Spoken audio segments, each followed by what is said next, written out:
Welcome to Shut Up and Ride podcast, sponsored by Charles Owen. As always, I've got the wonderful Simey and Ben with us today. How are you, boys? Good, thanks, Jenny. How are you?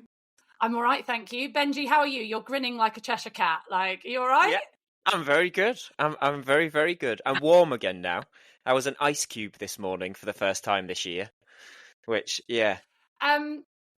So we have a guest. I'm actually a little bit nervous. I'm so excited about this guest that I'm nervous, but there is only one way to introduce her, boys, and this is how we are going to do it.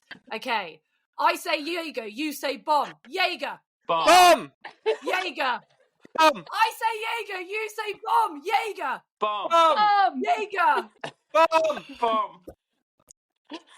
And if you haven't worked it out by now on that terrible introduction, it's Becky Moody! Hey guys! Welcome! Hello! Oh my gosh, this is so exciting. I have been lucky enough to interview you before and meet you, and I've always said you are one of the loveliest people to chat to in the dressage world. This is your first introduction to the handsome lads of Ben and Simon, but you have been listening to the podcast, so you do have you're not coming in blind. I'm not, no. So I was like, oh, I better just have a little listen to see what I'm letting myself in for, and started off with Laura's, because obviously I've spent quite a bit of time with Laura recently, so that was excellent, and then I got a little bit hooked. So yeah, Yes. I've been really enjoying them, really interesting, and I've got lots of questions for everybody. That is Oh my so God. good to know. Excellent. We love this. Yes. Question away. This is brilliant. But before you're allowed to ask questions, we have to first of all congratulate you on Paris. I mean, what a journey! What a competition! You made me cry. Literally, your horse is literally the bomb. I want to know how he is. All about him. Like, he is just, I mean, he just looks like the most incredible horse. He really, he actually really is. And, what we quite often say is that the word legend is overused in this day and age, but that horse is an actual legend. He just is, he's just taken me on this incredible journey. And, I think, as I've not held back from saying in the past, I did not think he was that special as a young horse. I thought he was a lovely horse, but, not a superstar. And he's just got better and better and better. But the thing about him that's amazing is his personality and his, he's just got a heart of gold. But also he absolutely loves a crowd. Sounds like Ben. The biggest issue was he wasn't quite hot enough. He wasn't quite reactive enough. But I always had this hope that, big atmospheres, big situations might lift him. And it would appear that they do. So, he literally went into that arena in Paris and was like, oh my God, this is the best day ever. So, he was just absolutely outstanding. And he came home and had 2 weeks in the field and then 2 months of hacking, because he's like the world's best hacker. And he's just been back in work for about a month now. So yeah, he's loving life. So because I read that you didn't think that he was going to quite cut it at the top level, and you considered selling him. Yeah. Did that actually get into a process, or was that just a thought in the back of your mind? No, it really was. I thought about it a lot, and I think he probably would have been a very commercial horse at not very much money, in the sense that he was very lovely looking, super conformation, bit straight in the back leg, but lots of really nice things, so incredibly trainable. But I just always had this thing that he didn't have enough sort of self-motivation and desire to do it on his own. And I was worried that we wouldn't be able to create that in him. It was partly, my sister was like, he's just so lovely, keep going at the minute. Like, he's such a lovely person, just enjoy him for what he is at the minute. And, I was like, okay. And she quite liked riding him because he was a good boy. And so, yeah, we tootled along for a little while. And then I think it was probably, it was at the 7-year-old championships at the Nationals, and which you know, he did win, he won, but a little bit with one of those tests, it was like, it's nice, you know, it was nice, it was cool, but it wasn't like amazing. And then in the prize giving, he was great. He just stood there and piaffed like the whole way through. He was just like, this is fun.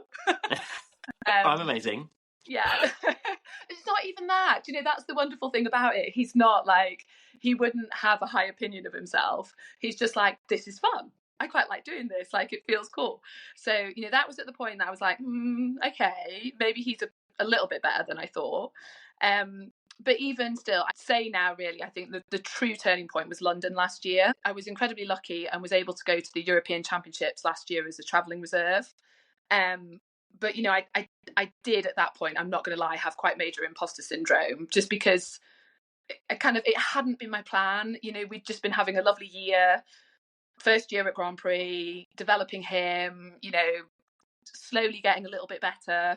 And then I think it was that, you know, it was steady, but it was an upward trajectory that the selectors quite liked. And, you know, he was just in the right place at the right time. But yeah, I was still like, I mean, this is really cool and this is an amazing experience. But I mean, you know, with hindsight, it was one of the best things I could have done because it helped prepare me for this year a little bit. But I still don't think I knew how good he was at that point. And then in the freestyle at London, he was just, you know, that was the ride of our lives up until that point. He was just incredible. And it was, you know, the thing about him is he loves it. He actually genuinely loves it. And, you know, that's quite rare. There's not that many horses that in that atmosphere are like that. So yeah, that was when I was like, okay, we're good. we're going to go for it now. I'm really interested about like how you're saying you had like a imposter syndrome, and that was only last year. Yeah. So how did you manage that at the Olympics? Because that must have crept in then, surely.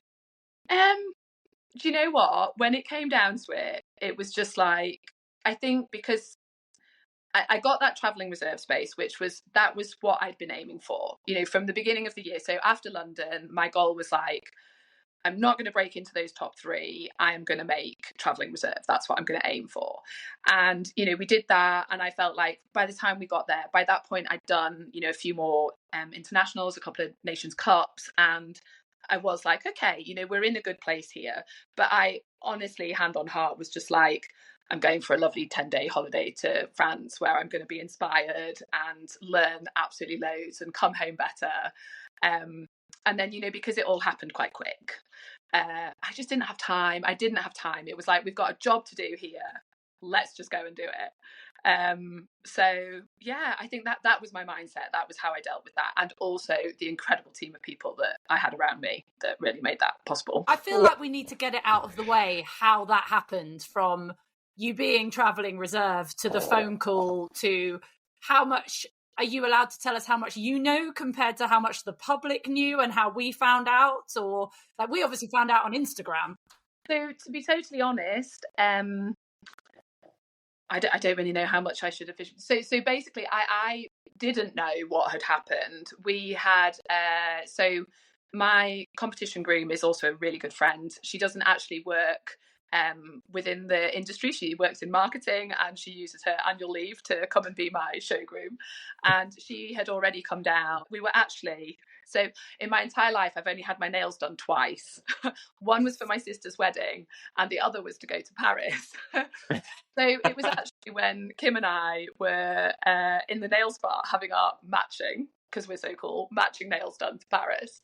And we'd had a message earlier in the day, you know, just saying team meeting 7:30, and we were like, oh, it's because the flies are bad, you know, or the weather's really whatever, you know. We thought it was going to be some mundane thing, and at that point all it was, you know, we have a significant issue here, something's going to hit the mainstream media tomorrow, and you know, but we really didn't get more information than that. So yeah, and you know, it was a really difficult point because I couldn't say anything to anybody. And then, you know, it was people starting to see it on social media and things, and it was a really weird unfolding of events, but you know, it was just, I guess, how they felt they needed to do it. So it wasn't until actually the day before we left that they officially rang me up and said, you know, you're on the team, let's go do this. Wow. So, I mean, where was your head then? Like, it must have been all over the place. So that, yeah, it was. But again, I think, you know, that's where I am incredibly lucky because of the people that I have around me, and also because of the trust that I have in my horse. You know, it was like, I think if I didn't have that with him, if it had been, you know, like some of my other horses that I'm not quite in that place with yet, I wouldn't have been able to deal with it like I was. But the combination of him and the relationship that we have and the team around me, you know, we just got on with it, because that really was what we had to do. So yeah. Unbelievable. So you work very closely with your sister. I do. Yes. Yeah. So was she massively involved in this as well? She must have been a big cog in making sure that you were in the right place mentally and getting everything organised. You know, like it really is. So I have a really lovely setup at home. So I live on site at the yard, sort of next door to my mum and dad, who, you know, even at aged 81 are still dead involved and very active and very supportive and super proud. Yeah, I mean, kind of. And I think, you know, Han lives just a couple of miles down the road. So it's a very, you know, it is a very family orientated thing, and all of them, but also my wider team. Kim is brilliant because she knows me really well. She knows how my brain works. So Kim's my traveling groom. Yeah. And, you know, the guys on the yard are brilliant as well. So I think everyone was just like, everyone was the same. Everyone was like, okay, come on, we have a job to do. Like, how are we going to do it? But it was also the other guys. I mean, you know, Carl and Lottie were amazing. Like, never at any point did they put pressure on me. And, you know, the whole support team that we have around us, you know, the team that World Class have put together, it is like a phenomenal team of people. It is incredible. And, you know, they were absolutely, you know, because it was really hard for all of them. It was really hard for everybody. It was incredibly hard for Carl. But I like to think that I helped him because my horse was quite fiery when we got there and I gave him lots to think about. I need you. Carl just wanted to go to Spain and drink white wine. I know that's what he wanted to do. He's like, I just want to go back. I think, you know, I think it was brilliant because it was a really good example of how the equestrian world can still pull together. And, you know, I think that actually when Carl got there and he got in that situation, he actually was like, okay, it's fine now, you know, it, like we can do this. And again, it was the fact that we had a job to do. We had to focus on that. And yeah, everyone just dug deep and got on, and it was amazing. And did you get, obviously from this point of view back here, I was getting phone calls from the press. I was getting I woke up because obviously I'm on a different time zone. And especially when the actual video got released and that happened, it kind of happens in kind of bit by bit, didn't it? Yeah. And I literally, my phone exploded, and I've not lived in the UK for a year now. Were you getting hounded as well? Did they have to protect you guys? How did that work? Yeah, I mean, I did. I think every rider. I mean, I think literally there were press people phoning round, people on the BD coaches list. You know, it was literally like they were just calling anybody. And I mean, I just had you know, anybody that sent me a nice message. Like I had people from, you know, Radio 4 wanting me to go on to do this, and I was just like, guys, I'm sorry, I've got a job to do. You know, I'm here to compete. So for me, it was actually quite easy because I could just send a message back and be like, this isn't the time. You know, we have a job that we are really going to try and focus on, which probably made it much easier for me, to be honest. Yeah. Oh my God. It's one of those things, isn't it, where it's devastating for your sport that you absolutely love, but also because you had this job to do, you almost could take yourself out of it and put your head down and be like, what, I'm just going to put that there. That's happened. Get my head down. And like you say, like in all of these situations, the one thing that gets you through it is knowing that you've got this amazing, fucking gorgeous horse that is your best mate.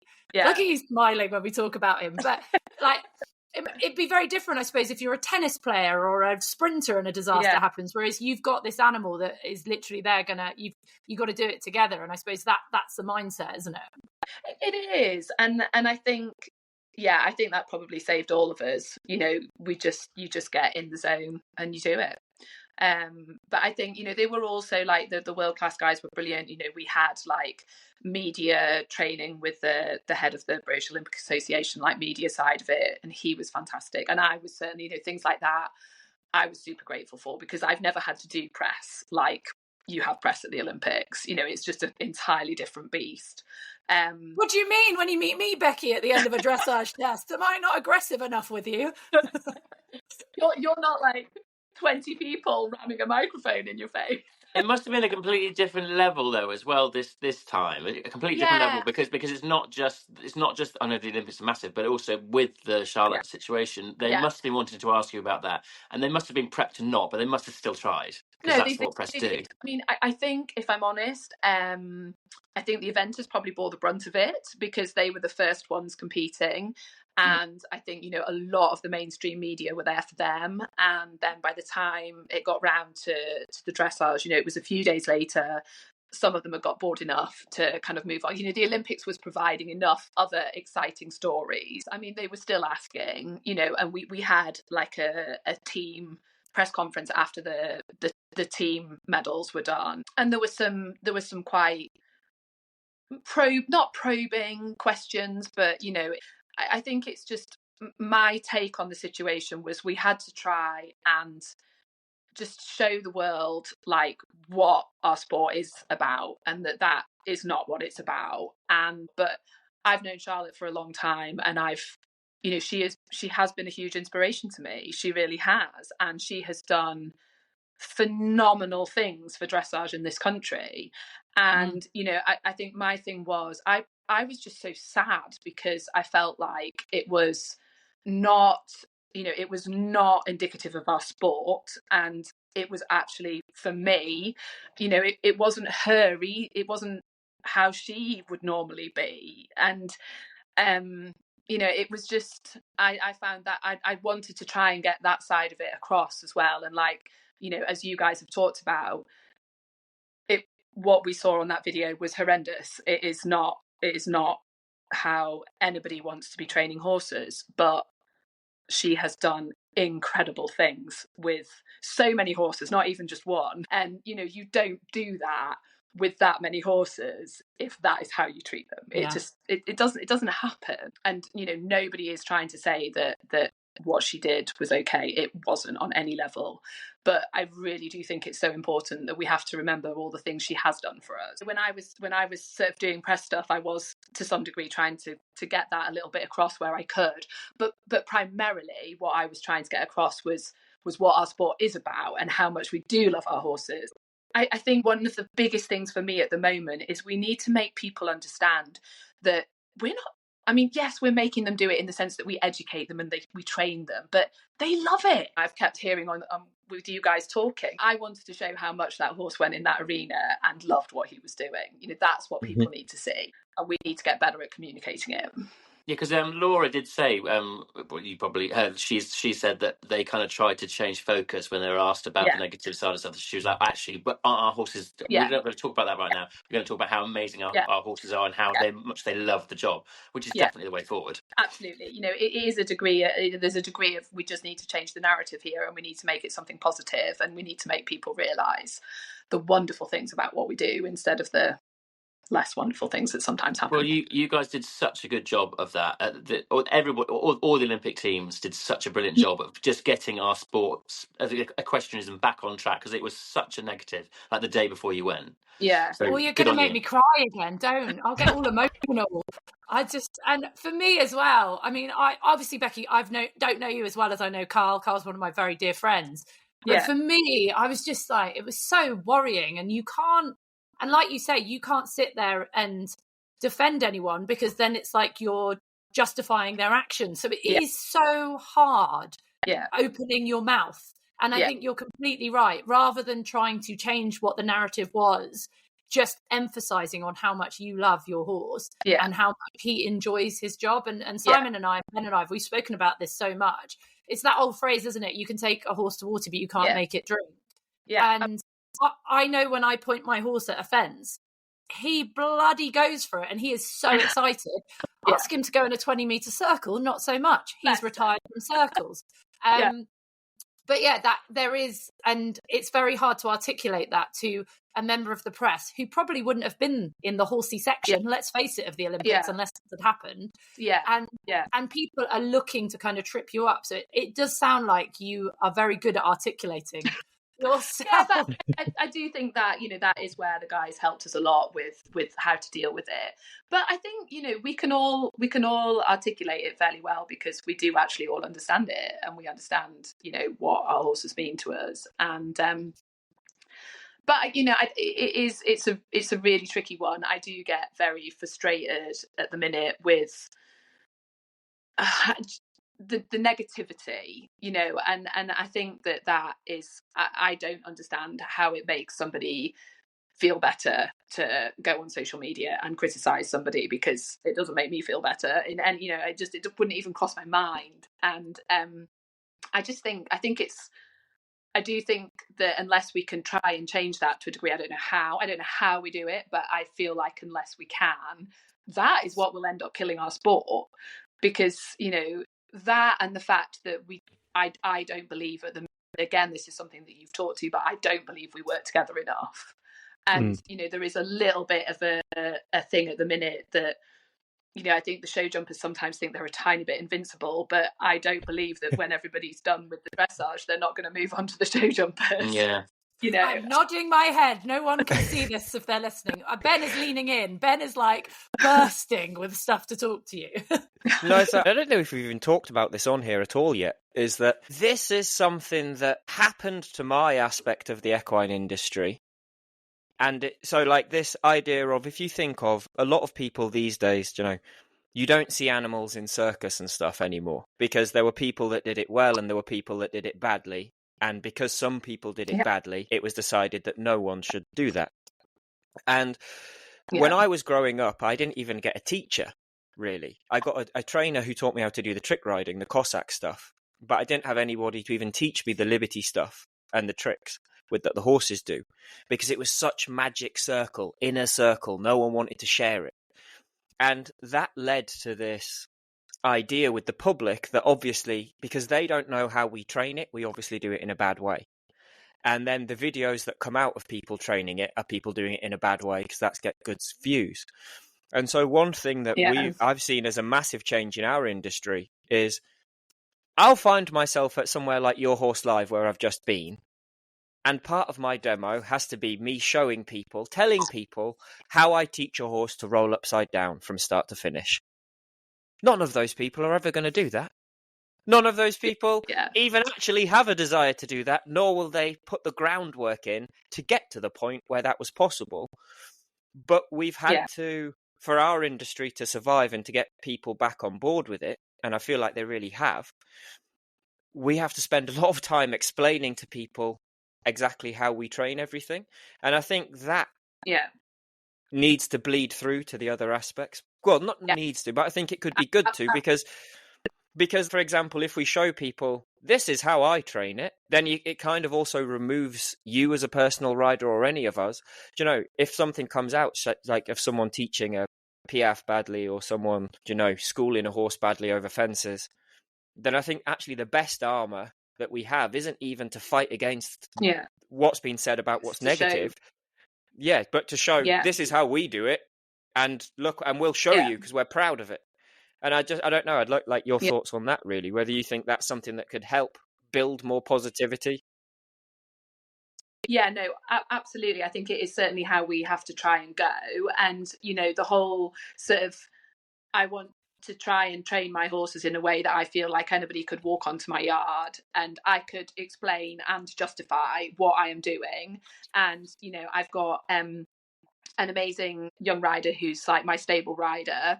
And when I see her starting to sometimes get a little bit like she's trying a little bit too hard, she's a little bit desperate to fix something, I say to her, like, okay, if somebody came in and watched this now, what would you say to them you're doing? What are you working on? What are you trying to achieve? And I think that's a really good way of sort of getting people to think about it a little bit more. But it is also, we learn by making mistakes. We're not perfect. And I think that is also really important for people to understand. And, you know, my thing with this is like, I've got 3 horses all the same age as Jägerbomb, so all 10 years old this year. I obviously have had Jägerbomb, you know, I bred him, so I've done everything with him. The other 2 I've had since they were 3. They were both backed when I got them, but I've done everything else with them since. And, you know, they are on such different journeys. And, you know, I take Bomb to Paris and it's amazing. And I get lots of, you know, I have incredibly positive feedback from social media. And, you know, his frame is lovely. His mouth is wonderful. We both look like we're relaxed. We both look like we're having a wonderful time. But, you know, if I'd had one of my other 10-year-olds there, it would not have looked like that, you know, because they are not in that place. Their balance isn't so good. You know, one of them is a lot more tricky in the contact. The other one is a ridiculously phenomenal mover, but he's not strong enough, and he's struggled. You know, he's always been a super good boy and really willing, but physically he's just taken longer to develop. And you know, it's that the people that were praising me, if they saw me riding one of my other horses, would have been very happily pulling me to bits. And you know, it's that it's because of a lack of, it is a, I don't know, a lack of understanding, a lack of knowledge. But I think that, you know, I get frustrated with my social media because I don't feel like I'm being honest, in the sense that, I mean, I am, but I try to be. But, you know, I won't put a picture on where the horse isn't in a perfect frame, because 5 seconds later it's getting pulled to bits because it's, you know, like a centimetre behind the vertical. And, you know, it's obviously, I've had a lot of really interesting conversations with people recently. Like I spoke a lot to Dan Chapman, who you'll know, Jenny, from, he's like chief steward at our nationals, and he was chief steward in Paris. So he's one of our top stewards, and I've spoken to him a lot because I feel like we're going to have a real big issue with the stewarding aspect of it. And I want, as much as anybody, I want to see our sport thrive and do well, and I want horses to be happy. But, you know, if a horse has to be like, I've got a 5-year-old stallion, if I took him to a show and I didn't put him a little bit round while I was warming him up, you know, I'd probably get ditched, or like he would end you. If there was a hot mare, I would seriously be in trouble. But if I put him a little bit, not into roll cut, not even slightly, but a little bit more over his back, a little bit rounder, so I can effectively just make his world slightly smaller for a little while to help get his focus, to help get his concentration, and then he's fine. And after 10, 15 minutes, I can put him into the frame that I want. But, you know, these are all the conversations that like we've got to have. If a steward said to me from the moment I got on him, you need his polyp and his nose out, I'd just be like, you get on. Good luck. No, remain calm and professional at all times. Yeah. But it's also, you know, the thing that I was saying as well is, at the moment, or in the past, if a steward had said something to me, I'd be mortified. I'd be like, oh no, this is terrible. But we all have to, it just has to become more normal. We have to not take it so personally. They're only trying to help, but equally they do need to be helping in the right way. So I think there's so many like discussions. I want to try and help set up like a working group of stewards, riders, coaches, judges, so that we can actually try and help educate people about, you know, what really is like bad riding, you know, rather than just somebody going through something that they need to go through. And even 7 years ago now, I went off on maternity leave. How dare I, for like a week, I think it was. And I'd been filming with the brilliant Sophie Wells. Honestly, I cannot say enough amazing things about how well that girl rides. I just think she's phenomenal. And we'd been filming with her then 5-year-old George, who is now obviously not 5 anymore. And we made the show and I edited it, and then I went off on maternity. So they then pushed it out on social media, and they used little clips from the show to promote this show on social media. And in one clip, she explained on the show that he was quite deep in the frame because he's that age and that's how he liked to go, and he put himself there. So that was how she would warm him up, and then slowly but surely he would come. But he was only this age, and that's where and she was like, who am I to tell him in the warm up where to be? So, but in the clip, it just showed a clip of him essentially overbent. But because they hadn't used the 2 seconds before and I had been off work, they put this clip out without the explanation. I get a phone call from Sophie saying she'd been destroyed on social media. I was like, oh my God, what has happened? I haven't even seen this clip, because normally I see all the posts before they go out. And I mean, and that was 6 years ago. My son's now 7. Yeah. And I can see what you mean. Unless you put the whole video on with everything you're saying, and I'm sorry, the younger generation, they watch 10 seconds of something now before they switch off. Yeah. That's why I can see why you're saying that. You're not being truthful, because you can't, you don't know if people are going to watch all of it to understand what you're trying to portray. So instead, I just write ridiculous blogs from my horse's point of view. Which works. We enjoy. Yeah. Do you think as well that there's an issue that, like, anybody that, I don't know, I always think to call oneself a professional rider always feels a bit, but anybody that's like a wanky. Professional, very wanky, thinks of themselves with their horses as you're constantly educating and improving the horse, always. And just because you've decided to take a horse to a competition or to a clinic or a lesson somewhere, that's not you. That doesn't mean that person who's with that horse is saying, everybody, this horse is finished. This is the finished product. And I think people could show a bit more grace in there as well. Because it's like, maybe the rider's learning, maybe the horse is learning, maybe they're both learning. Oh, goodness. Exactly. I mean, it does just a little bit come back to, why don't people try and see the good in things instead of always trying to see the bad in things? But that is unfortunately the state of the world in general, not just equestrianism at the minute. But yeah, I mean, I think, and like I always say to my riders that I'm coaching, when they're going out to compete, what is your primary objective? Why are you going to that show? And for me, unless it's a major championship, I am going to that show to help educate and develop my horse. And my priority is that they come out of that experience in a better place than they go in. And, sometimes that does mean riding them like a little bit too contained, or, having them a tiny bit too round, or, I might even like put in a transition in a corner that's not meant to be there, because I'm just like, hey mate, just hang on a minute, like just take a breather, let me say wait, good boy, that's better, off we go again. Because you have to educate, and I'm experienced enough and confident enough to do that in that situation. And I know that the judges are going to hit me for it. That's fine. That's what they have to do, because they have to judge what they see. But that is always my primary objective, to educate a horse and help develop it and make it better. Do you think that's all riders' primary objectives though? No, because I think that's a really difficult place to be in, and I think you do have to be quite confident to be in that place. But I think it's certainly something that I really try and instill in my clients, that that is actually the way you get the best out of your horse. If you're kind of trying to develop them and educate them, basically, they understand it more, don't they? With understanding comes relaxation and all of the things that we want to get. But if you get on a tense horse and you just try and let its nose out and give it a pat and tell it to chill, that doesn't really work most of the times. I think that's one of the biggest problems that we've got, is that everyone should take responsibility for what they're doing with their horses. And we do have it's quite a small percentage of people that do what we do in the dressage world, and eventing and show jumping as well, where they kind of they don't actually do that. It's a small percentage, but their problem is that they're the ones that get seen. Yeah, that's where we're in trouble, isn't it? And how do we educate those people that also don't particularly want to be educated because they think that they know best anyway? That's where it gets so difficult, I think.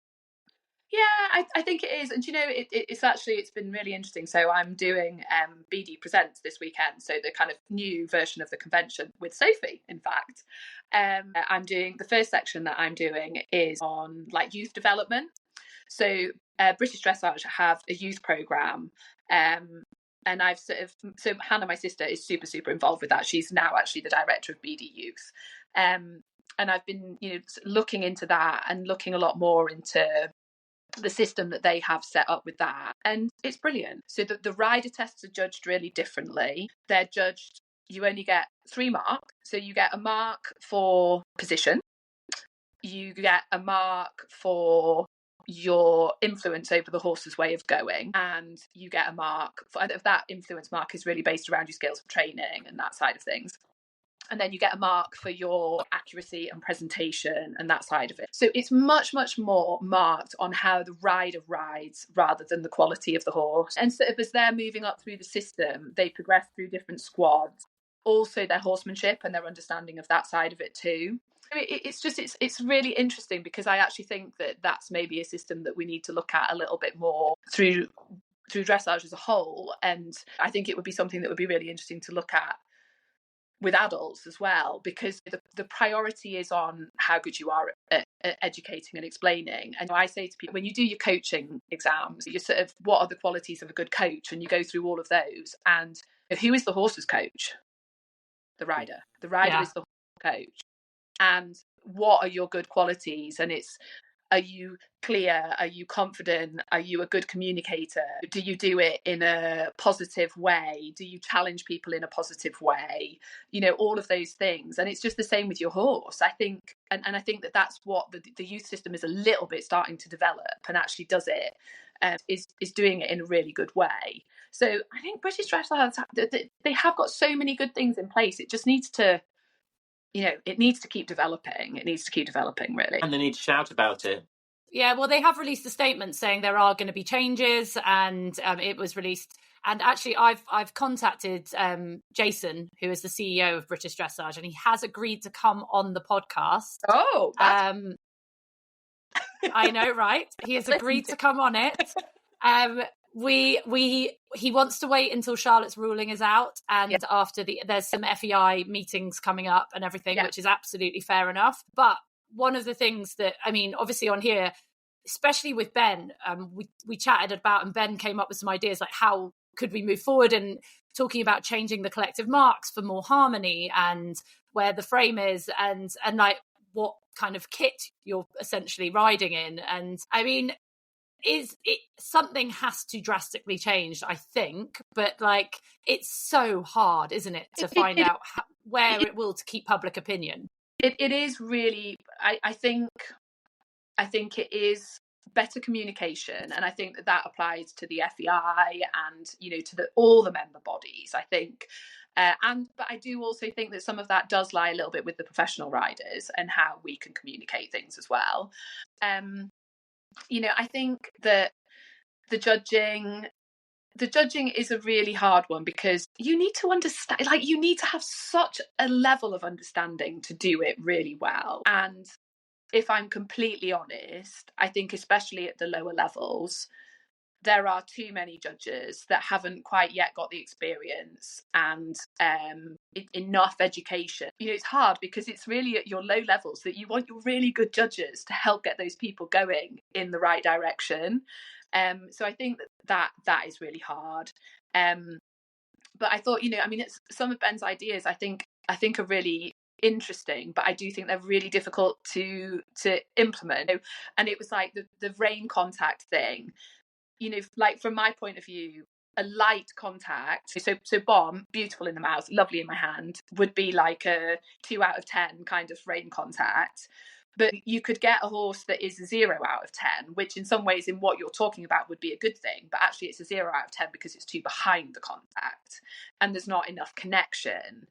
So, you know, it needs, like, it almost needs, I think, like, coming back to, so one of Kim's things is that AI has to become a part of what we do. At some point, AI is going to become a part of it.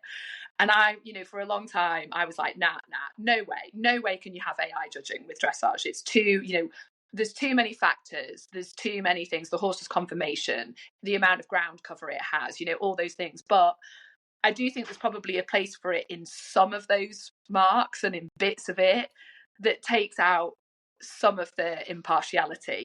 Yeah, human elements, yeah. So I do know that they're already doing similar, like probably what you're thinking about, because we work with Pivo and stuff, and I know that there are already apps that work with the AI like that for other sports, not involving horses, but for like Olympic weightlifting and yoga and stuff, where they watch the body form from different angles, and I do know what you mean. Also, can I just quickly say, know that all suggestions given by Ben, I am here as the world's most uneducated person on everything that isn't liberty. So that's why they keep me, to ask the stupid questions. He just says what he thinks. No, but this is my thing. This is why we have to work together, and talk about it. And I mean, I think I also, like, I just listened to the episode where you were talking about the like liberty performances, your like freestyle performances, and I now totally want to do that because I love dressing up. So I think we need to do like a dressage liberty combo just so that Becky can like put on like a angel wig and be a complete idiot. But no. What would be your theme tune though, Becky? Now I've got it in my head. What is the fancy dress of dreams? Oh, because your dressage was to Sex Bomb, so in my head you're coming down like wearing very little and high heels. Well, that would not be good for anyone. That would not be good for anyone. So that would. Didn't you think that Sex Bomb was a bit naff to start with? Didn't you say that? Yeah. So what changed your mind? So again, this comes back to Kim. And Kim is one persistent person. You're allowed to swear on this podcast. It's okay. It's a safe place. And so it was probably when Bomb was about, I bet it was when he was about 6.5, because it was like well before I was starting to put together like small tour freestyles. And she was like, oh, you've got to use Tom Jones. You've got to use Tom Jones. And I was just like, absolutely not. Not in a month of Sundays. That is way too much for Cheese Fest. It is just like crazy. And then she just kept going, like literally. And every time she put a story on Instagram or whatever, she'd put it on with Tom Jones. And it just kind of kept on going and going. And eventually it was like, basically just to get her to shut up, I was like, okay, just put it on and I'll ride to it and see. And I rode to some and I was like, it actually is quite good. Annoyingly, this is quite good. Yeah. And I sent it to, I contacted Tony Hobden, who does from Equidance, who does my music. And I said to him, so I've got to do a freestyle, like a small tour. So it was Precinct George into one at that point. Freestyle for Jägerbomb. And my mate Kim thinks I should use Tom Jones. And he was like, oh my God, brilliant. So he did it all and it came back. And literally the first time I rode to it, I was like, this is epic. It is really good. Yeah. And then I only did it at small. I think I did it at small tour like 3 times. And then he was moving up to Grand Prix. So I was like, well, we'll just add in an extra tune and turn it into a Grand Prix freestyle. And yeah. But now I'm in that really difficult place where I've really got to change. I've got to do a new one. And well, we can come up with suggestions. Okay, go for it. Yes. I love it. We could run a competition with you and the Shut Up and Ride podcast to find out music that fits Jägerbomb. That's good. I mean, I need it fast because the plan is to do it for London. So you've got about 5 days. That is quick. Tony works best under pressure. I think this is something we need to get going, like having you doing a Liberty freestyle. Ben, which horse would you give her? Which horse? It's got to be Malik, surely.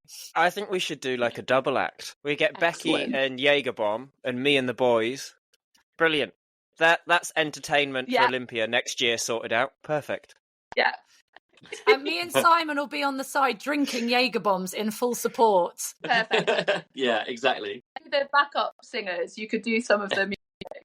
But apparently the boys can sing, Becky. They've yet to prove this, but they can apparently sing. So you played me singing on the last podcast. It was bad singing. Hear it properly. Can I just ask, is Jägerbomb's stable name Bomb? It is Bomb. Yeah, Bomb, Bomber. It's so, and it's funny because my dad's absolute favourite thing from the Olympics, and this is no joke, is that I became Becky Moody from Barnsley, 44, favourite drink Jägerbomb. I was just like, are you kidding? First of all, it isn't actually my favourite drink. It's just that, however long ago, 10 and a half years ago, I was maybe partial to a Jägerbomb on a night out. And I thought that'd be a good name for a horse. It had to begin with J because it was a J reg. So, but yeah. And now all I get bought is bottles of Jägermeister. Oh, Did man. they send you any? Because obviously they used you in their advert, which, by the way, hats off to whoever in the marketing world came up with that. That is the greatest advert of all time. Anyone who hasn't seen it, it's basically just the word Jägerbomb, Jägermeister, with a picture of Becky and Jägerbomb underneath with a congratulations message. Fucking genius. Everyone shared it. It was amazing. Were you involved in that at all? Not at all. It was a total surprise when it was in Horse and House. So they'd sent me, it was actually one of the funniest things in Paris because so I obviously got tagged in a lot of stories, and I'm not good at social media at the best of times. So I did go on my Instagram, like I think probably the day after the team test. No, not the team test. It was the first test, the day after the Grand Prix, and to serve 200 messages. And I was like, oh shit, missed all of these, because obviously stories disappear. And there was one from Jägermeister, and it disappeared. And I was like, oh, you're actually kidding? No. A message. So I had to message them, and I was like, I'm really sorry, I missed your message. What did it say? So they were just being really sweet and congratulating me. So they're meant to be coming to visit and to see Bomb, but I don't know. Maybe they'll come to London. See if we can make it. Have they sent you any free Jägermeister? No, they haven't. They did imply that they were going to when we were maybe having a small Bomb celebratory party, but it didn't actually materialise. But it was okay because I literally got about 100 bottles from other people. So that, I think they can buy Becky's next horse. We've had Jägerbomb, we can have Jägermeister. Come on, get their hands in their pocket. Exactly. Well, after my party, I was like, my next horse shall be called Water.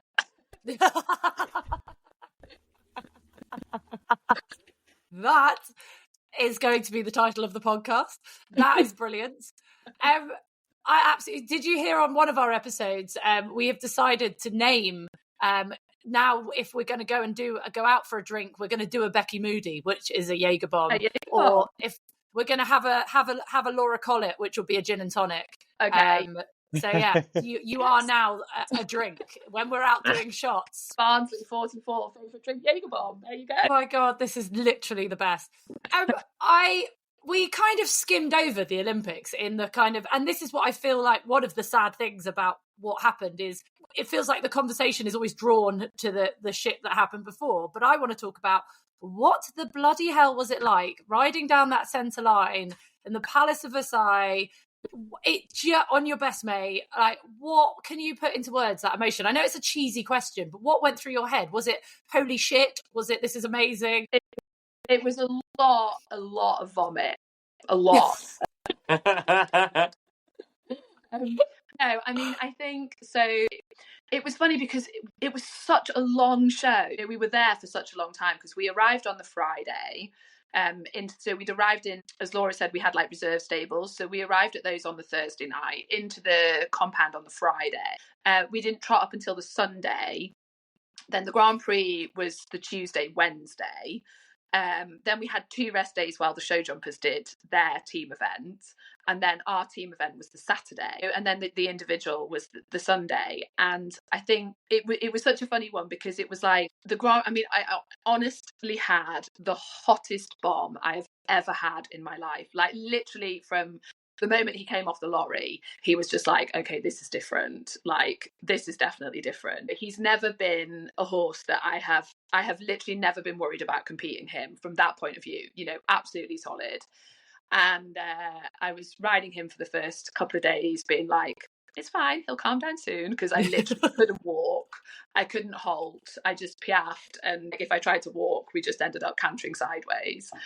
And I really was like, this is not okay. This is bad. This is like, I think on the Sunday night, I even said to our team manager, I was like, if this isn't okay tomorrow, can you put Andrew in, who was the reserve? I really was envisaging getting like 64% because I didn't walk or halt. But, that is where, like, so Carl was amazing, we were working the horse like twice a day, one stretch time, an easy time, and then a word time.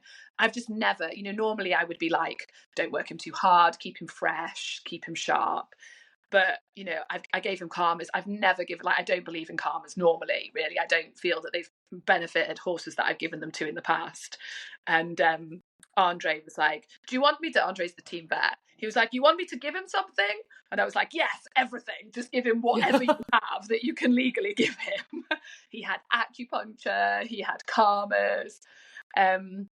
So, you know, when the first time I rode into that arena, I'd made the mistake. So I was on the Tuesday, the first day, but not until the end of the day. I was on about 4:15. And Caroline Chu, who is based with Matt and Adam, she had a really tricky ride. Her horse was incredibly hot. And, you know, I've seen him cope a lot. Like, he's competed in London and he's been fine. And Caroline did an absolutely amazing job. And like, she was a brilliant example of a horse that was clearly nervous and tense, but she just really built the confidence through the test. And by the time she was done, she got him so much better. But I watched that and I was like, oh my God, like if that horse has gone in there and done that, this horse that I have not been able to walk and halt until kind of last night, you know, he's just going to be so hot. So I have to say that the first time I rode into that arena, I was just like, I mean, there was possibly a tiny bit of sick up in my mouth. Why do you think he was so different to normal? So I've had moments of this. I did Compiègne and Rotterdam, both Nations Cups, but Compiègne is a little bit buzzy, but not that much. Rotterdam is quite a buzzy arena. The stadiums are very close and there's quite a lot of atmosphere. And he'd been hot for like 10 minutes and then he'd worked through it and chilled out. And I don't know if it was a combination of he'd just done big show after big show and, you know, he got to Paris to another big show. But I honestly don't know. I mean, I'm see when I get into London whether he's, you know, back down to earth or like even higher up. But I kind of, you know, I have the tools a little bit more to deal with it now and to help him. But I think it genuinely was, he was just so excited about everything. I don't know if it was the vibes he was getting off everybody else, maybe. But yeah. Were you quite chilled? Do you think he might have taken something from you at all? It's a funny one because yes and no. I mean, I was obviously nervous, but I think generally I am pretty good at dealing with that. And I think it is where Carl is amazing because he has dealt with a lot of hot horses like that. And, you know, a combination of, I've trained with David Hunt for a gazillion years as well. And he's helped me so much with my mindset. And then Carl was amazing with the horse. You know, he was probably the fittest he's ever been. And that's something I've had to really work on because he's a big horse and, you know, it's taken time and stuff. But yeah, I mean, certainly the first time I rode into that arena and I didn't really know what I was going to get, I was exceedingly nauseous. But you know, Carl and I were having the conversation. It's all the waiting around. That's the tricky bit. Once you're actually on and riding, you know, you are in the zone and you're doing it. But I still had that, like, what is he actually going to do when I go in there? And then I think he was so good that day. Like, I had a couple of silly mistakes, totally my fault. I missed my last one, because I just relaxed a moment too soon. And I had something else that, you know, definitely I needed to get better. But then he'd been such a good boy. I was like, okay, we'll give him Wednesday. So I was on the Tuesday. We'll give him Wednesday as a rest day, thinking, you know, he'll be a bit tired. And then I got him back out on Thursday and it was just the same all over again. So, but by that point, coming into the team test, it was better for me because I was first to go. So I didn't have the whole day to wait. I was on at like 11 in the morning. And it was amazing. I made everybody very nervous because I actually ended up entering the arena with only 1 second left on the clock. Yes, I remember that. That is why when you see Carl on the kiss and tell, he's literally like, shit, get in the arena, you idiot. But it was because I was like, that canter walk wasn't good enough. I need to do another one. So I did. And then, yeah. But no, I mean, I wouldn't say that I enjoyed my Grand Prix special until the final centre line. And then I was like, that was like, he's been amazing. And he still felt so full of energy coming down that final centre line. I think that was the point at which I actually started enjoying it rather than just really trying to focus on what I was doing. And, you know, and then the freestyle's great. I mean, I love doing the music. The team pressure is off by then. It is just, you know, that's when it is just you and your horse. Whereas whatever everybody says, you know, when you're doing that team test, it's not like I had a senior championship where I could be like the fourth rider and be like, it doesn't matter if I don't do so good because only 3 scores count. It was like, your score counts. You need to get this right as much as you can. So, yeah, because that's all changed, hasn't it? I mean, that's only been the last 2 Olympics since that's it all boils down to those 2 tests, and then that's where the team medals are decided. yeah. Did you guys have an expectation of a medal? I mean, yes. I think that we knew that we could definitely do the bronze if that went on. I mean, the the Germans and the Danish were so incredibly strong that even if it had been that original team, they'd have had a good fight on to get the gold. But I think we were confident that if we pulled it out of the bag, we could get that medal. Yeah. That's just, I think I'd almost prefer it if there wasn't any expectation, and then like, because the nerves of it all, and you were amazing. Like, I'm just so pleased I get to tell you this in person. I sent it in a message, but you were amazing. It was so good to watch. Yeah, and that's even before your freestyle, which was also bloody amazing. Yeah, but when you have a pretty amazing pony, it's much easier to do it like that. And obviously, Carl, we all know and love. And I mean, what is he as an instructor for, like, giving you help at the Olympics? What's his tactics? Is he quite? Because obviously, I know Carl as a friend. I've never had a lesson with him. I don't think I'd ever want a lesson with him. The only times at his yard, do you remember that old parrot he used to have? That used to just attack me whenever he was teaching. Bloody bastard bird. He used to have this big white cockatoo. You get your horses bird proofed when you go train. Bird proofed and dog proofed if you go training. Yes, it's like Battersea dogs home at Carl's. But I've seen him training at home, but obviously when he's training at something like this and giving you advice and he's got the earpiece in, you cannot hear what you guys are saying. Is he nicely? Is he get the fuck on with it? What's his kind of like words of wisdom? Because he's so experienced. Yeah, I mean, he was certainly very chill with me in that situation, but that was because that was what I needed at that point in time. I mean, I think, he is Mr. Chill at all times, really. I don't know. I've certainly never had him motivate me in the way that some other coaches have motivated me along the way. But I think,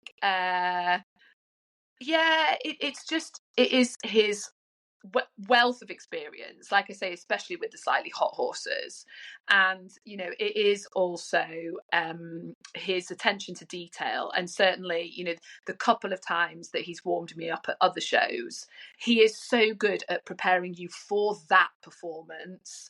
And I think that's where he stands out from a lot of other coaches. His test riding experience is just phenomenal. But I think it is like David has been, who I still train with. I've trained with him for over 20 years, and he's also been a really interesting person to train with, because he is so much about mindset. And I think that's such a massive part of it, and he's certainly helped me develop my mindset and a lot of my sort of main coaching and riding philosophies that I have. But I laugh because when it was actually Hannah who wanted to have lessons with him originally, and we did it was when British Dressage did the pyramid trainer scheme, which was a thing that they had years ago, where it was experienced coaches training more less experienced coaches, and it was, my dad was the chair of our region at that point in time, and Hannah thought that David would be a really good person to do this. So he came and did some coaching, and I hated it to start with. Like, I hated it. I hated him. He made me cry. So it's one of those things, like, he made me cry because he was honest. And at that point in my life, I was not quite prepared for the honesty that he gave to me. But, it is... like, I wouldn't have kept having lessons with him if it hadn't been for Hannah. And yet he has turned out to be one of the most influential people in my life, not just as a riding coach, but as a mentor in general. So, it's all the people that you meet along the way, isn't it, that make you, the people that you meet and the horses that you ride. I also say, like, there's no way I would have been able to ride Bomb like that if I hadn't had all the other horses that have taught me so much along the way. All the ups and downs, all the ones that I couldn't ride as well as the ones that I could ride, that have made me what I'm able to do now. And can you, in that moment, you stand on the podium with an Olympic medal around your neck? Fucking hell. Can you realise that how big that moment is in that moment? Does that make sense? You know, all the hard work, the hours, because I know in your head you'd kind of gone, do you know what? There's the Charlottes and the Carl and the Gareth and these riders. So I think in your head maybe that Olympic spot was always going to be with 3 riders, not maybe your spot. You maybe the bridesmaid, not always the bride. I think in your head maybe you'd leveled that. Absolutely. I had completely in my head, you know, accepted the point. I mean, I think it's every young rider's dream at some point to ride at the Olympics. And, you know, it definitely was mine for a while. But I had got to the point where, you know, to be honest, I'd quite happily accepted it was not going to happen, because I was just like, you know, like, I love my coaching. I love training my horses. I just wanted to be the best that I could be and do the best for them and help other people develop. And, you know, if that didn't get me there, then, you know what, actually, it was fine. And then, you know, this horse takes you by surprise and you end up there. But I think it wasn't so much the Olympic medal. You know, as amazing as that is, it was actually standing on that podium with those other 8 people that was really amazing. Like when we all got on one, and, you know, you're standing with Carl and Isabel, who have literally been like my icons since I was knee high to a grasshopper. And although I have actually enjoyed you guys talking about like Ginny Lang, and because I did used to like occasionally come off the floor and do pony club eventing and things like that. And I was talking to a friend, Lisa Marriott, who trains with Ian Stark now. And I was like, love Ian. That he was like my absolute pin-up.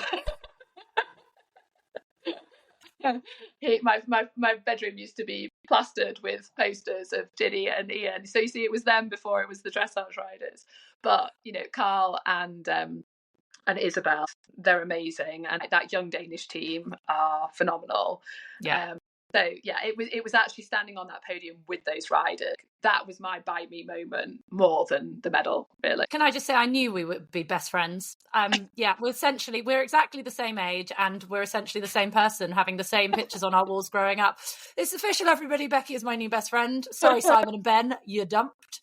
I think for us mere mortals, I just think like that is such a moment. And I think as well, you are just so approachable and so lovely. It was just so nice seeing you up there. Like, I get emotional thinking about it because I just love it. I loved how well you guys did. I love how you performed and you did it for us. And it just felt like you were one of us up there. Does that make sense? Am I articulating that badly? Yeah, no, I think that that's why, you know, the story does resonate with people, because it makes a difference, because I bred him and we've done everything together. You know, it does show to people that you can do it. You don't have to go and buy a really fancy horse, and, you know, you do sometimes get lucky, because that's what it is when it comes down to it. And not all of it, but a massive part of it is also being in the right place at the right time with the right horse, you know, and a part of that is luck. But yeah, it's doable, people. It's doable. Love that. I love it. And one of the things I know Simon wanted to talk to you a little bit about as well is you're quite an advocate for kind of riders' mental health and talking about it. And we've talked about it on the podcast before and how important it is to talk about it. How was your mental health leaving? Because obviously you've been riding this massive high and you came back and to lots of press and everything. How has that been for you? Because obviously there has still been this level of social media that's been going on. I mean, but everyone's expecting you to be living on this cloud 9. How has it been to just kind of pop back into normal life? It's funny because, you know, everyone said, well, the things that I get, are you on cloud 9 still? And I'm like, well, do you know, I never really was. Like, you have an amazing time. But then we drove home through the night on Sunday night. You know, it's like you do your freestyle and then it's like, see you guys, you've got to get out of the stables. So, you know, into the lorry you get and drive home. And I went home with the horses. And, you know, we got home at 6:30 Monday morning, went to bed for a couple of hours, got up. The girls, bless them, had thrown me an amazing little surprise party that evening. So drank a shit ton of Jägerbombs, and then was teaching at 7:30 the next morning. And you just, because I'd been expecting my nice 10-day holiday in France, I'd like jam packed my diary for when I got home. So I just came home and went back to work, because I think that's what it's like what Laura and everyone was saying. You just come back and get on with it. And I really like that side of it in a lot of ways. And I have a lot of good people around me that keep me dead grounded, which I also really like. But I think it was funny. I went to the Welcome Back concert that they did, that was on the telly, that they had at Manchester. And it was so funny talking to all the other athletes. You know, they'd be like, "Oh, what are you doing now?" And I'm just, back at work, back doing it. And they were like, "Oh, we're going off to Thailand for 2 months. We're going traveling for 6 months. We're done. We're having a sabbatical." And Andrew Gould was with me, and we were just like, "Oh, it's like, this is not okay. They're all coming home and going off on holiday and having a lovely time." And we all just come back and start working again. But I think it's the nature of what we do. We all, like, they are professional athletes. We are athletes, but we are all working coaches. But you'd also have it. You wouldn't have it any other way, though, would you? Like, because if someone said to you, "Oh, by the way, Becky, you can have 2 months off now. You're not going to train anybody. You're not going to train any horses," and you'd hate it, wouldn't you? Exactly. I'm not sure Andrew Gould would, knowing Andrew, by the way. I'm pretty sure he would quite happily have 2 months off in Barbados.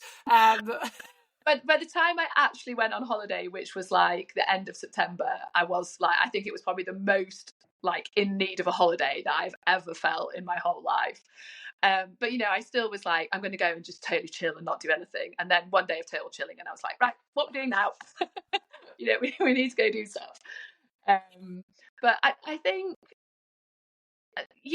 for me, it's been like, I've had opportunities to do amazing things. Dinner at St James's Palace, Royal Box at Ascot, stuff like that you would never get an opportunity to do, and met really interesting people. Like talking to the racing guys was really fascinating, and an insight into part of our world, but a part of it that couldn't be more different than it is. And so those opportunities have been incredible. But yeah, you just get back on with it, get ready for the next bit. But I think, in terms of mental health and stuff, like, I have definitely had, and it's the team around you, isn't it? For me, it's the team around you that's really important. So, I've had one horse, you'll remember him, Jenny, called Corincio, and super talented horse. Again, we had him, Julie, who owned him with me, bought him as a yearling. We did everything with him. He was a super successful young horse. He was like 7th at the World Breeding Championships and won numerous national titles. And then I really struggled with him as a Grand Prix horse. So he was a big, rangy moving horse, amazing half passes, amazing extensions, but found the compression work quite difficult. And I think he found it physically a little bit difficult, but he also mentally found it quite difficult. And I think, I beat myself up a lot, because I felt like I hadn't done a good enough job to educate him and get the best out of him. I had this amazing horse, and I couldn't find the consistency. One week I'd do a Grand Prix for 74%, and the next week I'd do a Grand Prix for 62% because we didn't piaffe, because he just really lost his confidence. And I found that really difficult. And it never made me want to quit at all, but it definitely made me question my ability to ride at that level. And I think I remember taking a wagon load of horses to Carl's, and Carl was sort of like, "You're really good at teaching them to piaffe," and I was like, "I'm absolutely not. Like, that is not, it's not one of my strengths." And it sort of it took Bomb to make me realise that actually I could do it. And what he sort of taught me is, well, various things. One, not every horse is meant to be a Grand Prix horse, and that is really important. And I think that that is definitely something that I've learned to just accept and not be so stressed about. It's not something that necessarily I'm doing wrong. It's not that the horse isn't super talented. Sometimes it's just not quite meant to be. But I definitely had another horse in between who was a super smart mare, found the Piaffe Passage really easy, but I still never found the consistency with it. Like it was never bad, like Jack's could be, but she was tricky with it. But I think that was my confidence and the fact that she had a natural ability for it, but I was like, oh, not very good at this. Like, let's just sit quiet and leave it. And then she lost her confidence a tiny bit. Whereas, Bomb is such a generous soul and he finds it really good and he finds it really easy. So, he really helped build my confidence back up with that. And I feel like I've now got a young horse, a young mare who's 7, super talent for the Piaffe, but would absolutely be able to get a little bit edgy with it. But having Bomb has taught me just to be more confident, more chilled about it. And I know that I'm doing a better job with her now because he's helped me so much. But I think, the people that helped me through Jack and his difficulties, my family, my team around me, my coaches, they were such a massive part of keeping me going and keeping me developing. And then, then with Bomb, it helped make me realize that you can do it. But my point with that really long and garbled story is that, you do, like, your horse is that there's such an important part of developing you as well as you are to them. And I can remember actually having a conversation with Charlotte at Myers Co when she was riding Vogue before Carl started riding Vogue. He had the most amazing Piaffe, like phenomenal, but he'd lost his confidence in the arena and he was a little bit like Jack could be. And I remember her saying to me, like Valegro had just been such an amazing horse for her to develop and learn on, and she'd been super confident in him. I guess a little bit like I now feel with Bomb. But that horse was at that point making her lose her confidence a little bit. And, wow. I think that just goes to show like how much the horse that you're on can really impact you as well as the other way round. And, I think it's so important that we do just keep talking about, and this, it comes back around to the thing of I get frustrated that we can't be quite as honest about this because these are things that I think it's really important we talk about. Our young riders coming up, whatever, whether they're eventing, show jumping, dressaging, whatever, it's such a tough sport to be in. And if we can't communicate and all kind of pull together and talk through the difficult bits to get to the good bits, it's really hard. It's really, it's almost showing weakness, people would see it as, wouldn't they? If I can't get this horse to do it, or it's my fault, or Exactly. And I think, that's how so many of us are programmed. I am a very big believer in taking responsibility for how my horses go. I did laugh when somebody's pet ick was, I can't remember if it was Simon's, I think, about, people not taking responsibility or blaming the horse and not taking responsibility. And that absolutely, like 100%, resonates with me. But then that is the thing that then when I couldn't do it, I didn't, it was always me. It was always my fault, if that makes sense, which then isn't a particularly healthy place to be in. But it was getting to the understanding that sometimes a horse just isn't quite meant to do it, and that it doesn't mean you're not still good at what you do, and it's also sometimes you can not get on with a horse and somebody else gets on with it brilliant. I think that's also a lesson that I've learned, that they're like people, aren't they? And you don't get on with everyone. So, and all those experiences as well, they make you a better trainer as well, don't they? And a coach, because you've got all those different experiences and you can then relate that to anybody. 100%.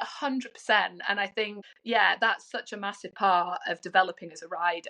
I used to be so offended if one of my clients, not offended, upset actually, if one of my clients went and had a lesson with somebody else, because I'd be like, I must not be giving them what they need, like what am I doing wrong? Now I'm so much more like, just I guess more confident in myself, but also there's always things to learn from other people. you know, and I think that's a really important, like, yes, you don't want to be going around with having lessons with everyone, because then you just get confused. You need systems and you need people that work well together.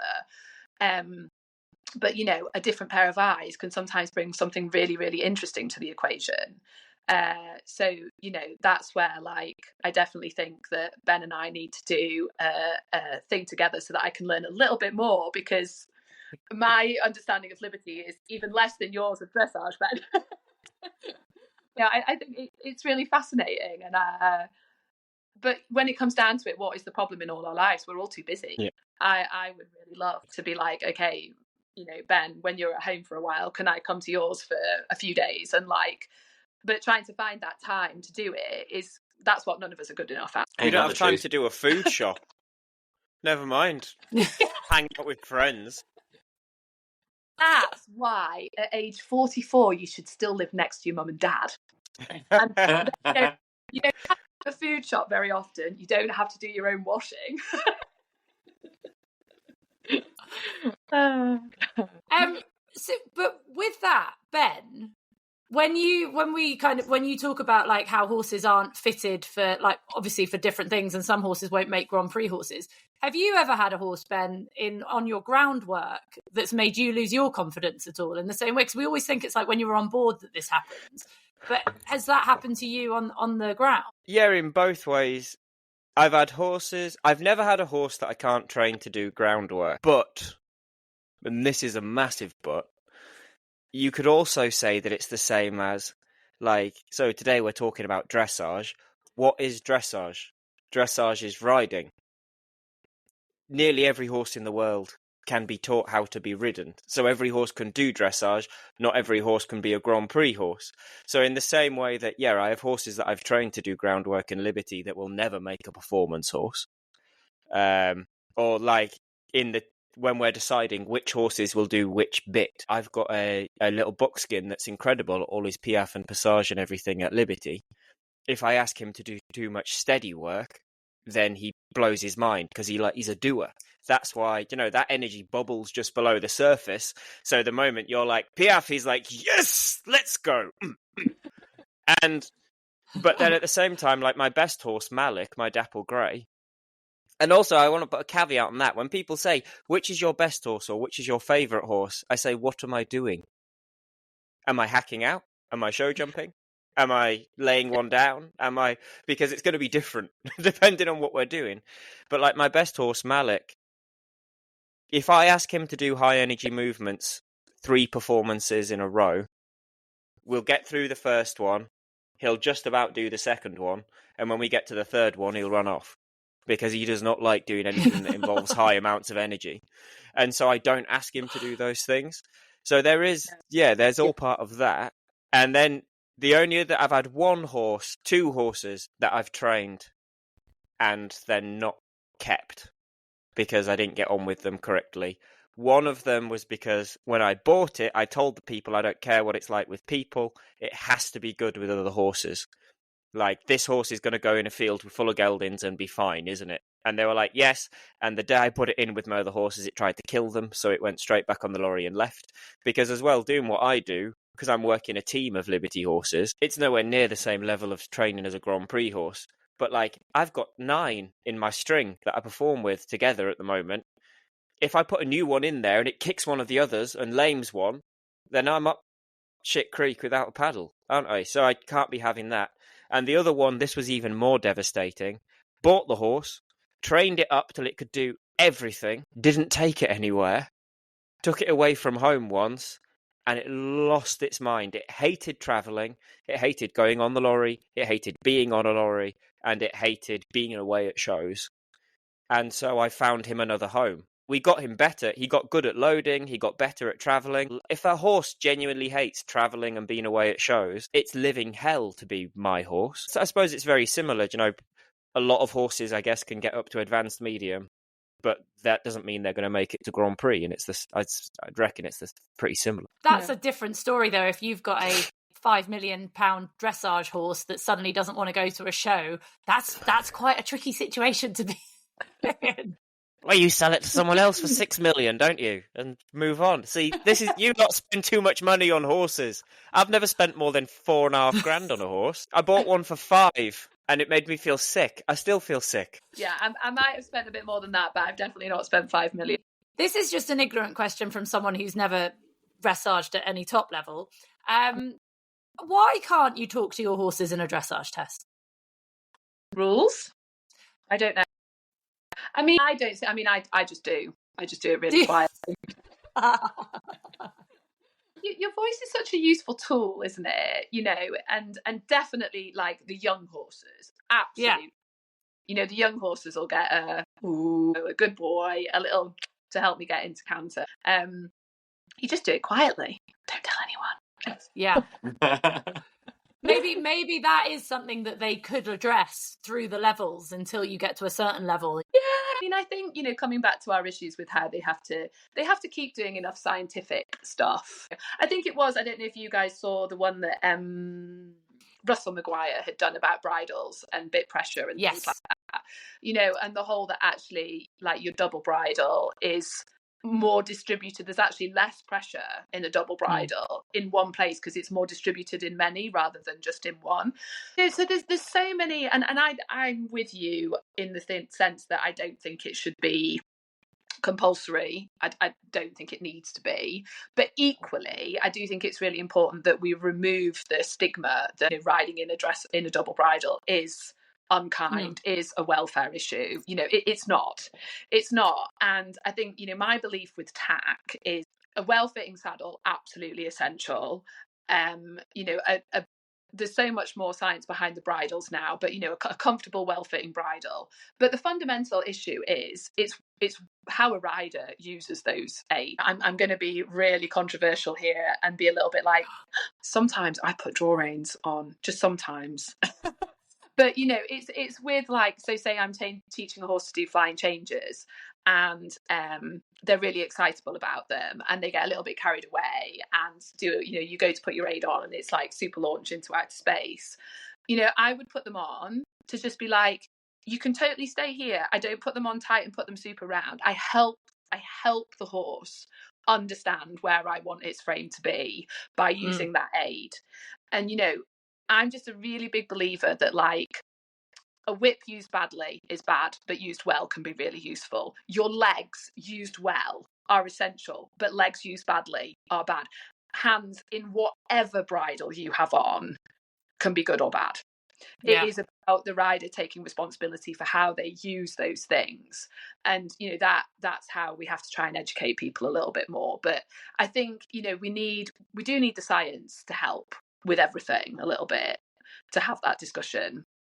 And, you know, the nosebands and everything like that, I mean, you know, I am, to be honest, I'm a big believer that people should be able to be whatever they want to be. You know, that's fine. And if somebody wants to ride without a noseband, it's cool. You know, I personally would probably not very often do it, although we have to have our nosebands so loose now that we may as well ride without a noseband. But, you know, it's hard. I think their thing with having the doubles at the higher level at the moment is their thing is it's got to be, you know, and this is the lot of top riders, not just your FEI, that it's about keeping a level playing field and you know, everybody being in the same and on one level at the very top level, I can get that. But can you really? Like, because, you won't have heard this podcast. It was the last one that's not been out yet, but we did have this conversation and we said we're not against doubles or anything like that. I arrived in curb bits. That's absolutely fine. But when you say it levels the playing field, does it really though? Because it's not like you and Carl could swap bridles and Jaeger would go perfectly well in the bridle his horse was in. Because you probably got different bridle, you'll have different bridles, you'll have slightly different bits, both bits will be slightly different. I bet there was a lot of difference in every horse. So I could see it levels the playing field in that every rider, I could see like riders must use 2 reins would level the playing field. Yeah. But there, Because I think that's another thing, like with the public. When we say double bridle, it makes it sound like there's one. But like I know with my boys at home, I have different setups with completely different bits and stuff. So I don't know. I mean, I think my thing is I can see from one point of view, if everybody has to have, you know, the same fundamental thing, I can see why in their eyes it's like that is a more level playing field compared to say, I think if you have a snaffle bridle with a flash noseband, that is quite a different scenario on some horses to a double bridle without a flash noseband. So I think but this is where I think you need more scientific stuff to be able to say, you know, what impact does it actually have? And, you know, so my thing would be that with a lot of riders, so, you know, I have one Grand Prix horse that I would really much rather ride in a snaffle because he is more comfortable in it. But I do ride him in a snaffle with a flash, and it is not a super tight flash. And I'm really making a thing now. Like, I never ride with my nosebands tight, but I'm really making a thing at the moment to ride with them super loose because it's where it's going at the minute. But I don't know how he would be. I don't know. I think we have to keep open minds, don't we? But I think it's the science behind it that we have to keep helping people understand it with. Right, we have been chatting to you for an hour and a half, and I'm bloody loving it. But I just, you said you had questions for us. Do you have questions for us? Should we be scared? No. I think, you know, we have already talked a little bit about some of them, but I think I'm looking forward to doing my talks with Ben to you know, try and understand a little bit more what he does.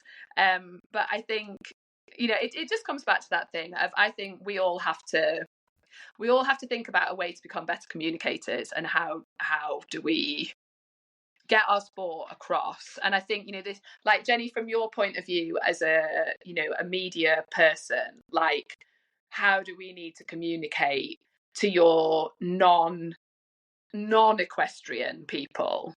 Like, what do you think we need to do to help get our sport across in a better light? I think the problem is I think the press who are reporting on it are going to say what they want to say, anything.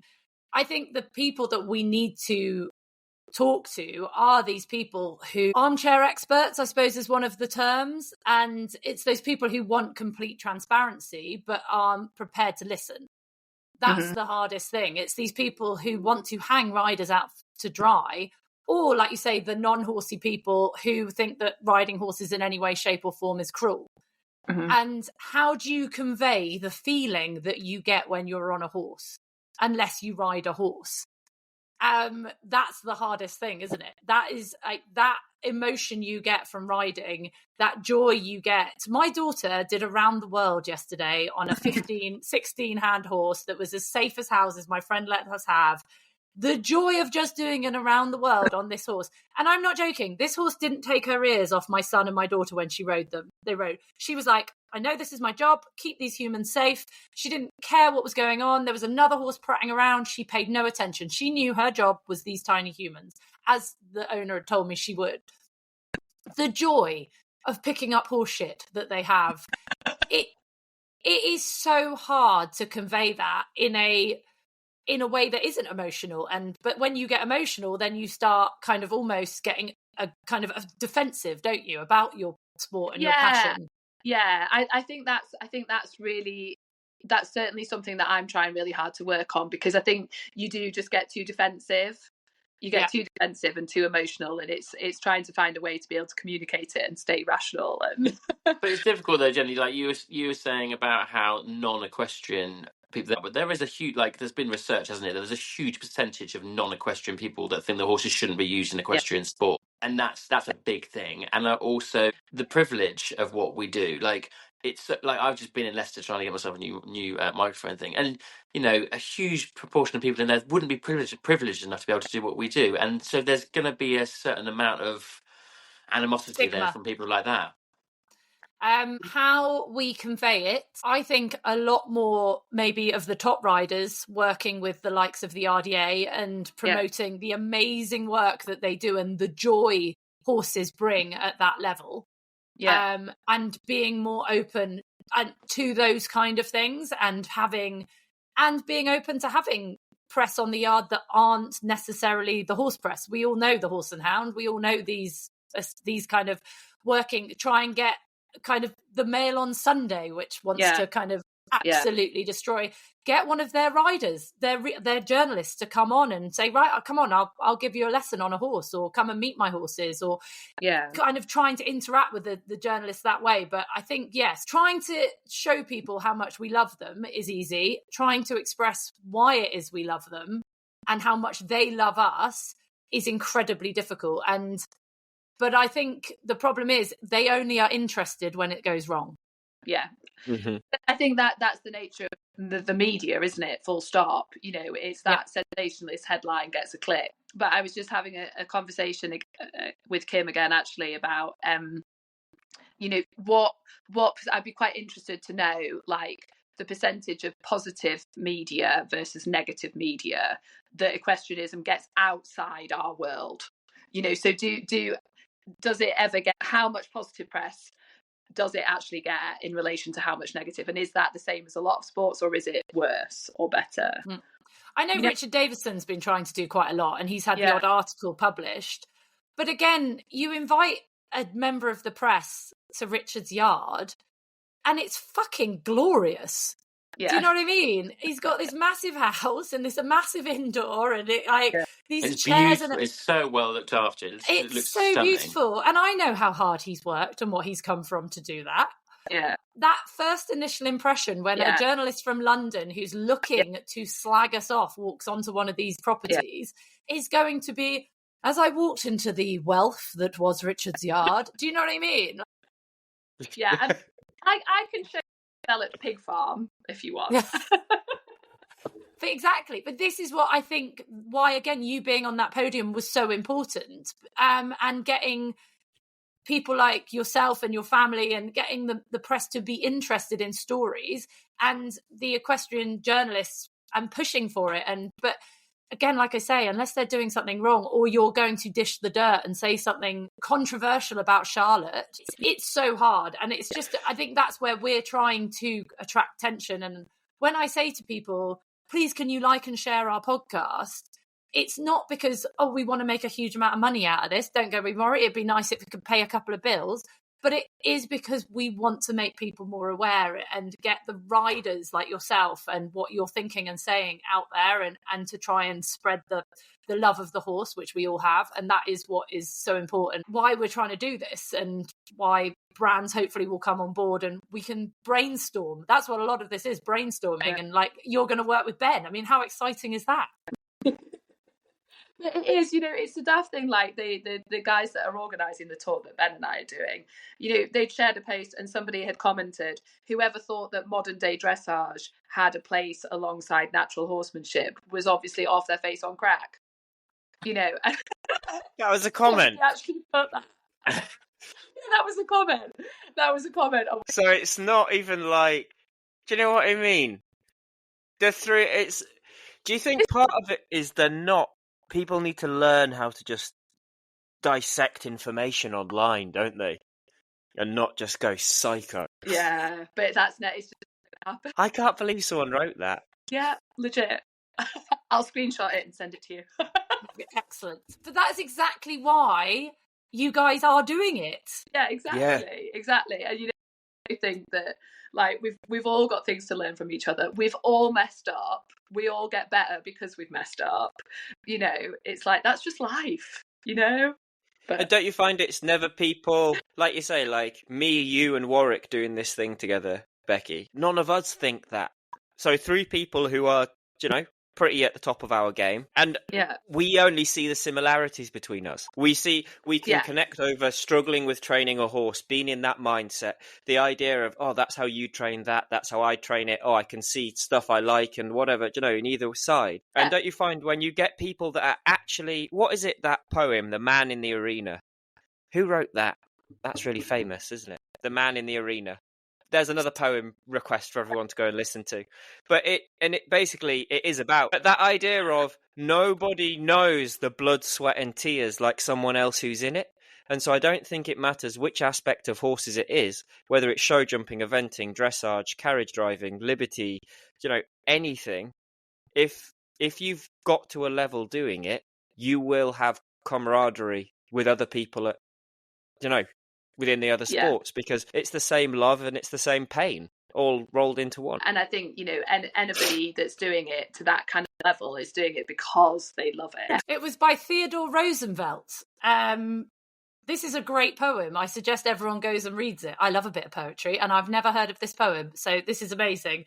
It's quite long, so I'll let you guys go away and read it, but we'll post it on Instagram. But yes, it basically is about you see the person in the arena, but you don't see the blood, sweat and tears that's gone into that, getting that person to it. There is no effort without error and shortcoming, but who does actually strive to the deeds? Who knows great enthusiasm, the great devotion, who spends himself in a worthy cause? Who at the best knows in the end the triumph of high achievement, and who at the worst, if he fails, at least fails whilst daring greatly, so that his place shall never be those cold and timid souls who neither know victory nor defeat. Oh, bloody brilliant. So basically, you don't know what anyone's gone through to get there, and those who are gallant enough to try. But that is, again, what you three all do in what your respective disciplines are. You all put yourself out there open to public opinion, and no one knows what goes on behind the scenes. And another reason for this podcast, because I only ever got to chat to riders with a microphone going, so that was a great round. How do you feel? Basically, and you get this 30 seconds to say about whether it was great or bad or brilliant. On here, I think we've totally got to see, hopefully, and you felt it, you've got to portray who you are and how you feel and get those opinions across. That, don't get me wrong, I think if you went on a rant about Jägerbombs at the end of the Olympics during an interview, people would think, what the fuck is she on about? But you get to portray your own personality and who you are and how hard you've worked to get where you are and what your actual beliefs are and everything. So, but no, that's a good poem, Ben. He's so wise, but good luck. He will come up with so many phrases. To be a weekly thing, a podcast thing, like Ben's poem of the week. Yeah. Excellent. Oh, we haven't done this with you, Becky. What's annoyed you this week? We'll finish with this. Oh, Lord. It's only Monday. The fact snowing, I'm currently looking out my roof light and it's snowing. That is what is annoying me in this moment in time, because I'm meant to be going to a show on Wednesday and it's forecast to dump a load of snow tonight. Excellent. So. That's a good one. What's annoyed you, boys? We'll start with Simon. What's annoyed you this week or the weekend? Oh, that's a It does take quite a lot to really annoy me, to be honest. But I've just built a track ready for teaching a clinic tomorrow at mine, and it is hireable, the arena where I am. And what annoys me is when I build a really nice track, do all the distances right, everything's as I want it to be, and I'll go in tomorrow morning to go start my clinic, and somebody will have hired it tonight and moved every fucking thing. That is the worst. Or people not putting jumps away. That's why I'm not a show jumper or an eventer, because you can't be asked to move poles. It's good for the old fitness, though, because you're constantly on the move, lifting, moving. It's very good. I take my hat off to you, Simon. That is seriously good work. Well done. Well done, but I ain't doing that. Basically. What about you, Benji? What's pissed you off over the last few days? Oh, I've not actually been that angry over the last few days. Yeah, exactly. I guess I'm a bit grumpy. I'm not really pissed off this week. I'm a bit grumpy because Dad's cleared off filming, and lovely Mark. Girl... Is Becky going to get to meet Mark at the demo? I don't know if she will. You think he might come along. Lovely. Silver Fox, Mr. Atkinson. Yeah. But and Charlotte, if you get to meet him, Becky, I need feedback. Charlotte, our sort of head girl on the yard, is also taken a week off on holiday, so I'm manning the ship on my own, which is. That's. So I'm not pissed off, but yeah. But it's tough. But it's tough at the top, isn't it?